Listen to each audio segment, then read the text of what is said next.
بسم اللہ الرحمن الرحیم۔ مالی معاملات کی اہمیت، اس کا تیسرا حصہ یہ ہے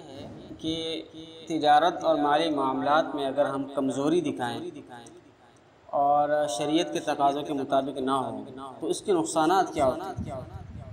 اس کا سب سے بڑا نقصان یہ ہے کہ عبادات قبول نہیں ہوتی۔ حدیث میں آتا ہے کہ جو صدقہ حرام مال سے کیا جائے وہ قبول نہیں ہوتا۔ ظاہر ہے حرام مال کیسے آتا ہے؟ جب ایک تو حرام مال ہے سود جوا وغیرہ،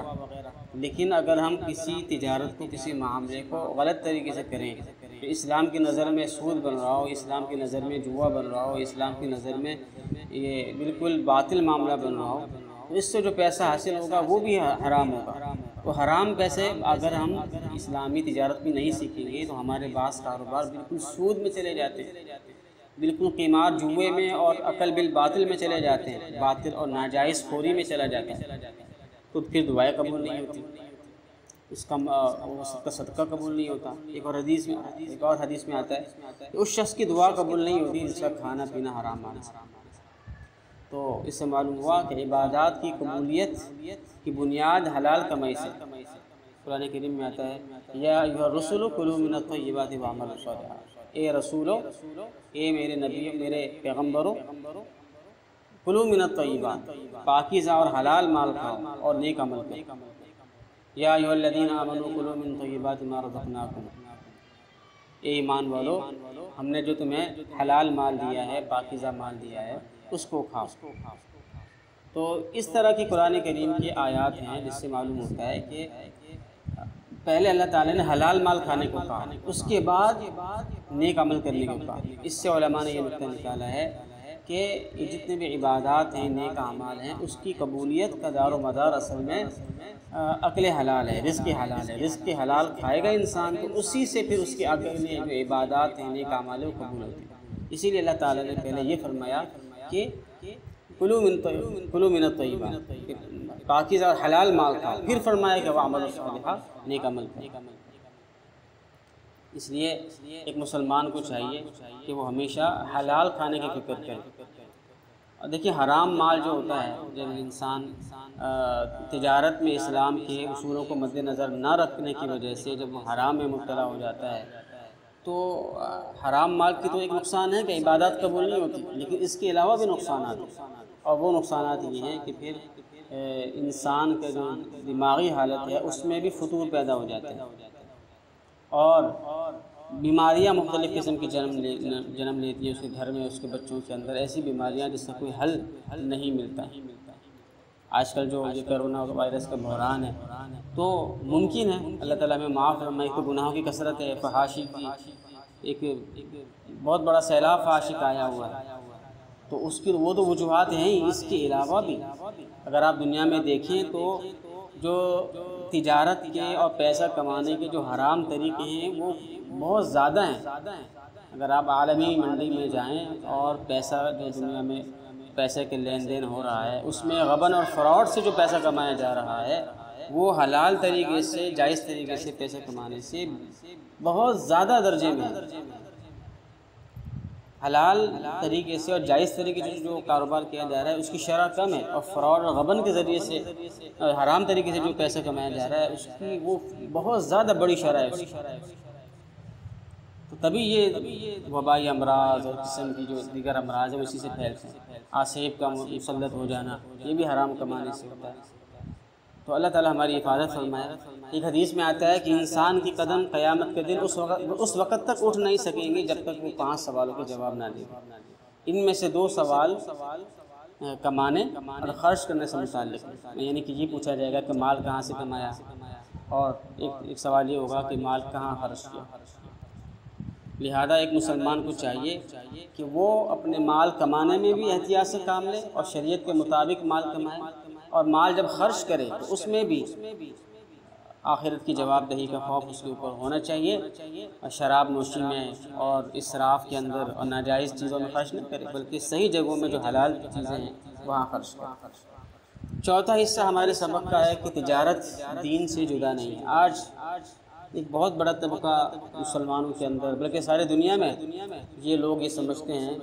کہ کاروبار ایک الگ چیز ہے اور دین ایک الگ چیز ہے۔ دین صرف انسان کی ذاتی چیز ہے، اور انسان اپنے گھر میں ہو تو اپنے گھر میں وہ دین پہ عمل کرے، اس کا تعلق اس کی ذاتی زندگی سے ہے، اور کاروبار کا دین سے کوئی تعلق نہیں۔ یاد رکھیں کہ یہ وہی نعرہ ہے جو قوم شعیب نے نعرہ لگایا تھا۔ قوم شعیب نے بھی یہی کہا تھا کہ یا شعیب اصلاتک تأمرک ان نترک ما یعبد آباؤنا او ان نفعل فی اموالنا ما نشاء۔ قوم شعیب نے کہا تھا کہ اے شعیب، کیا تمہاری نماز اور تمہارا دین تمہیں یہ حکم دیتا ہے کہ ہم بت پرستی چھوڑ دیں، اور کیا تمہارا دین اور تمہاری نماز تمہیں یہ حکم دیتا ہے کہ ہم اپنے اموال میں اور اپنے تجارت میں، اپنے کاروبار میں اپنے طور طریقے چھوڑ دیں؟ یعنی وہ یہ سمجھتے تھے کہ ہمیں کاروباروں میں، تجارت میں آزاد چھوڑ دیا جائے، ہمارے تجارت میں کوئی دخل اندازی نہ دیں، ہم جس طریقے سے بھی مال کمائیں، چاہے ناپ تول میں کمی کریں، چاہے سود والا معاملہ کریں یا قمار والا معاملہ کریں، جس طرح کا بھی معاملہ کریں، تجارت میں انسان کو آزاد چھوڑ دینا چاہیے۔ تو یہ جو نعرہ ہے تجارت میں اور مالی معاملات میں آزاد چھوڑ دینے کا، یہ قوم شعیب کا نعرہ ہے، اور بہت پہلے یہ نعرہ لگایا جا چکا ہے، جس کو اللہ تعالیٰ نے اس زمانے میں قبول نہیں فرمایا بلکہ ان پر عذاب مسلط فرمایا۔ تو آج برسوں بعد دوبارہ یہ نعرہ اٹھا ہے، اور یہود و نصارہ کی ہلاکت اور بربادی کی وجہ بھی یہی بنی کہ انہوں نے دین کو اور کاروبار کو الگ الگ سمجھنا شروع کر دیا۔ اسی کا نام سیکولرزم بھی ہے۔ سیکولرزم میں یہی چیز ہوتی ہے کہ وہ مذہب کو اپنا نجی اور ذاتی مسئلہ قرار دیتے ہیں اور دنیاوی معاملات میں زمانے کے طور طریقوں پر چلتے ہیں۔ اب دیکھیں، آسمانی صحیفوں میں، توریت انجیل میں سود کو حرام قرار دیا گیا ہے، لیکن اس کے باوجود یہود و نصارہ نے اپنے کاروبار میں سودی معاملات کو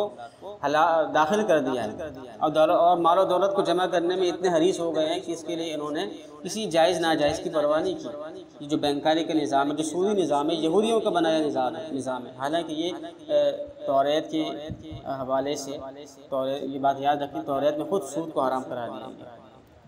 تو المیہ یہ ہے کہ آج مسلمانوں کے بازار، مسلمانوں کی مارکیٹیں بھی تقریباً اسی خطرناک صورتحال سے دوچار ہیں۔ ہم کھلی آنکھوں سے دیکھ رہے ہیں کہ لوگ اپنے معاملات میں، اپنے بزنس میں شریعت کے احکام کو بالکل یکسر نظر انداز کر رہے ہیں، اور زیادہ سے زیادہ دولت جمع کرنے کی حرص میں اور حلال و حرام کی جو ہے بالکل تمیز وہ ختم ہوتی جا رہی ہے۔ یہ بالکل وہ صورتحال ہے جس کی طرف ایک حدیث میں اشارہ کیا گیا ہے کہ میری امت پہ ایک زمانہ ایسا بھی آئے گا کہ آدمی کو یہ پرواہ نہ ہوگی کہ وہ جو کما رہا ہے وہ حلال ہے یا حرام۔ اللہ تعالیٰ معاف فرمائے کہ آج اگر ہم دیکھیں مسلمانوں کے اندر تو بس وہ پیسہ جمع کرنے کی فکر میں ہے، لیکن یہ پرواہ نہیں ہے کہ یہ جو میں پیسہ کما رہا ہوں کہیں ایسا تو نہیں کر رہا کہ جو غلط طریقے سے کما رہا ہوں۔ صحابہ کرام اور سلف صالحین نے کبھی بھی تجارت کو دین سے الگ نہیں سمجھا، بلکہ وہ دونوں کو ساتھ ساتھ لے کر چلتے تھے۔ دین کو مقصد سمجھتے تھے، نماز، روزہ، زکوٰۃ کو اور ذکر و اذکار کو مقصد سمجھتے تھے، اللہ کی رضا حاصل کرنے کو مقصد سمجھتے تھے، اور کاروبار کو اس کا ایک وسیلہ سمجھتے تھے، اس کی اپنی ایک ضرورت سمجھتے تھے۔ علامہ قرطبی رحمہ اللہ تعالیٰ نے ایک روایت نقل کی ہے کہ نبی کریم صلی اللہ علیہ وسلم کے زمانے مبارک میں دو صحابی تھے، ایک تجارت کرتے تھے اور دوسرے لوہار کا کام کرتے تھے۔ لوہار سے مراد یہ ہے کہ وہ لوہے کو گرم کر کے اس سے تلواریں بنانا، مختلف قسم کے برتن بنانا، یہ کام تھا ان کا۔ تو جو تاجر تھے ان کا حال یہ تھا کہ اگر سامان تولتے ہوئے اگر اذان کی آواز کان میں پڑ جاتی تو ترازوں کو وہیں چھوڑ دیتے اور نماز کے لیے چل پڑتے۔ اور دوسرے صحابی کا، یعنی کہ جو لوہار تھا، ان کا دستور یہ تھا کہ جیسے گرم لوہے پر ہتھوڑا لگاتے اور کان میں اذان کی آواز آ گئی تو ہتھوڑے کندھے پر اگر اٹھایا ہوا ہے تو وہ ہتھوڑا وہیں پیچھے ڈال دیتے اور نماز کے لیے چل پڑتے۔ تو یہ ان کی حالت تھی کہ نماز کی جیسے اور اذان کی جیسے آواز آ رہی ہے تو فوراً نماز کے لیے چل پڑے اور اپنی تجارت کو، اپنے پیشے کو بالکل چھوڑ دیا۔ یہاں ایک مسئلہ یہ یاد رکھیں کہ جب اذان کی آواز آتی ہے تو کیا اس وقت کاروبار کو جاری رکھنا کیا حرام ہے؟ اور کیا جو آمدنی ہوگی کیا وہ حرام آمدنی ہوگی؟ اور کیا اسلام میں اذان کے بعد کسی طرح کا بھی کام کرنا جائز ہے یا نہیں ہے؟ یہ ایک سوال اکثر لوگ پوچھتے ہیں۔ تو اس کا جواب یہ ہے کہ دیکھیں، صحابہ کرام کے زمانے میں، اور آج بھی اگر آپ عرب معاشرے میں جاتے ہیں، مکہ مدینہ میں جاتے ہیں، تو وہاں صورتحال یہ ہے کہ جیسے ہی اذان ہوتی ہے تو اذان کے فوراً بعد نماز کھڑی ہو جاتی ہے، اذان کے فوراً بعد نماز کھڑی ہو جاتی ہے۔ وہاں یہ 10-15 منٹ 20 منٹ کا وقفہ نہیں ہوتا۔ تو اس ماحول میں ظاہر ہے کیونکہ جماعت کھڑی ہونے والی ہے، تو وہاں تو ہر کام کاج کو چھوڑنا ہوگا، ورنہ جماعت نکل جائے گی اور رکعتیں نکل جائیں گی۔ اس لیے صحابہ کرام اور سلف صالحین کے بارے میں یہ آتا ہے کہ فوراً نماز کے لیے چل دیتے تھے۔ لیکن آج کل کے ماحول میں ہمارے پاک ہند میں ہو سکتا ہے دوسرے ممالک میں بھی یہ دستور ہو کہ اذان ہو جاتی ہے تو اس کے 10-15-20 منٹ کے بعد نماز ہوتی ہے۔ تو اگر اس دوران کوئی آدمی اپنا کوئی ضروری کام کاج کر لیتا ہے، وہ بیع و شراء کر لیتا ہے، تجارت کر لیتا ہے، تو وہ کوئی ناجائز نہیں کہیں گے، اس کو حرام نہیں کہیں گے، وہ جائز ہوگا۔ لیکن یہ بات یاد رکھیں کہ وہ اتنا تاخیر نہ کرے کہ پھر رکعت نکل جائے، جماعت ہاتھ سے نکل جائے۔ دیکھیے تجارت کو دین سے الگ سمجھنے کا ایک بہت بڑا نقصان یہ ہوتا ہے، جیسے پہلے بھی بتایا، کہ معاشرے سے حلال حرام کی تمیز اٹھ جاتی ہے، اور حلال حرام کی تمیز اٹھ جانے کا دوسرا مطلب یہ ہوا کہ معاشرے میں حرام اور خبیث مال کی، گندے مال کی بہتات ہو جاتی ہے۔ ظاہر ہے جس معاشرے میں حرام اور ناجائز مال کی کثرت ہو جائے اس معاشرے میں قحط سالی آتی ہے، بے روزگاری آتی ہے، مہنگائی آتی ہے، حکومتوں کی نااہلی، خانہ جنگی، موذی و وبائی امراض، حادثات، اور نیک دعاؤں کا قبول نہ ہونا، دعاؤں کا قبول نہ ہونا، یہ ساری چیزیں پھر اسی وقت پیدا ہوتی ہیں۔ اس لیے ہمیں بہت زیادہ کوشش کرنی چاہیے کہ ہم اپنے کاروباروں کے اندر دین کو لے کر آئیں، اور ایک ایسے حالات میں جب کہ ہمارے اندر، مسلمانوں کے اندر اور ساری دنیا میں دین کے اور اسلام کے اصولوں کو نظر انداز کیا جا رہا ہے، ان حالات میں علماء اور تاجر برادری کو، جو اہل دل ہیں، ان کا مل بیٹھنا اور مارکیٹوں میں، بازاروں سے اور بازاروں کے اندر ناجائز معاملات کے خاتمے کے لیے مل جل کر کوششیں کرنا، محنت کرنا، یہ وقت کی بہت اہم ضرورت ہے۔ اور اس ضرورت کی تکمیل اسی وقت ہو سکتی ہے جب تاجر اور صنعت کار حضرات اپنے اپنے معاملات کی تفصیل سے علماء کرام کو آگاہ کریں۔ یعنی کہ جو آدمی جس صنعت سے، جس پیشے سے وابستہ ہے، وہ اپنے پیشے کے اور اپنے اس تجارت اور اس کمپنی کے جتنے بھی اہم ایسے مسائل ہیں جو ان کو پیش آتے ہیں، اس کی تفصیل لکھ لیا کرے، اور تفصیل لکھ کر علماء حضرات، جو بڑے بڑے اکابر حضرات ہیں اور بڑے بڑے دارالفتہ ہیں، وہاں بھیج دیں۔ تو علماء کرام پھر ایک وقت لیں گے آپ سے، اس وقت کے اندر اس پر محنت کریں گے، اس پر غور و خوض کریں گے، اور اس کا جائزہ لے کر پھر اس کی درست رہنمائی فرمائیں گے۔ اگر تو وہ جائز ہوگا تو وہ آپ کو بتائیں گے کہ یہ جائز ہے، اگر ناجائز ہوگا اور وقت کی ضرورت بھی ہوگا تو وہ بتائیں گے کہ یہ ناجائز ہے، لیکن اس کو آپ اس طریقے سے کر لیں، اس کو دوسرا حل، جائز حل بتائیں گے، جائز حل بھی بتائیں گے۔ اور وہ اگر وہ معاملہ ایسا ہوگا جس سے کوئی معاشرے کو ضرورت ہی نہیں ہے، وہ غبن اور فراڈ پر مشتمل ہو، تو ظاہر ہے وہ اس کے پھر وہ متبادل بتانے کی پابند نہیں ہے۔ تو علماء کرام یہ سارے کام کرتے ہیں، جو ناجائز معاملہ ہو تو اس کو بتاتے کہ ناجائز ہے، جو جائز معاملہ ہوگا تو کہیں گے کہ ہاں جائز ہے۔ اور اگر کوئی ناجائز معاملہ لوگوں میں پھیل گیا ہے اور لوگوں کی ضرورت، مطلب لوگوں میں بہت زیادہ پھیل گیا، اس سے ہم روک نہیں سکتے، ان سے ہٹا نہیں سکتے، تو پھر وہ علماء کیا کرتے ہیں کہ اس کا متبادل پیش کرتے ہیں، اس کو رہنے دیتے ہیں لیکن اس کا متبادل پیش کرتے ہیں کہ اس میں یہ تبدیلی کر لو تو یہ معاملہ جائز ہو جائے گا۔ جیسے کہ جیسے کہ بینکاری ہے، معاشرے کی ایک ضرورت بن گئی، تو علماء کرام نے اس ضرورت کو سمجھا اور ضرورت کو سمجھ کر پھر اس کا متبادل پیش کیا۔ ایسی بہت سی چیزیں ہیں، جیسے انشورنس ہیں، یہ ایک واقعی میں ایک ضرورت محسوس ہوتی ہے اس ضرورت کو سمجھتے ہوئے علماء کرام نے اس کا متبادل پیش کیا، تکافل کی صورت میں پیش کیا۔ اس طرح کی اور بھی بہت سی چیزیں ہیں جہاں بھی علماء حضرات محنت کر کے آپ کو حل بتاتے ہیں۔ تو اگر خدا نہ خواستہ آپ کی کمپنی میں یا آپ کی فیکٹری میں کوئی ناجائز معاملہ ہو رہا ہے تو آپ گھبرائیں نہیں۔ اگر وہ چیز ایسی ہوگی جو ضروری ہوگی اور اس کے بغیر چارہ کار نہیں ہوگا تو اس کا کوئی متبادل بھی آپ کو فراہم کیا جائے گا۔ تو ہمارا یہ جو سلسلہ ہے، ہمارا یہ جو کورس ہے، اسی سلسلے کی ایک کڑی ہے کہ لوگوں کے اندر شعور پیدا کیا جائے، معاملات کے اندر اسلام کو لانے کا ایک شعور پیدا کیا جائے۔ تو آج ہم اپنے آپ سے سوال کریں سبق کے آخر میں، اس درس کے آخر میں آج ہمیں اپنا محاسبہ کرنا چاہیے، سوچنا چاہیے کہ ہمارے معاملات درست ہیں کہ نہیں ہیں، اور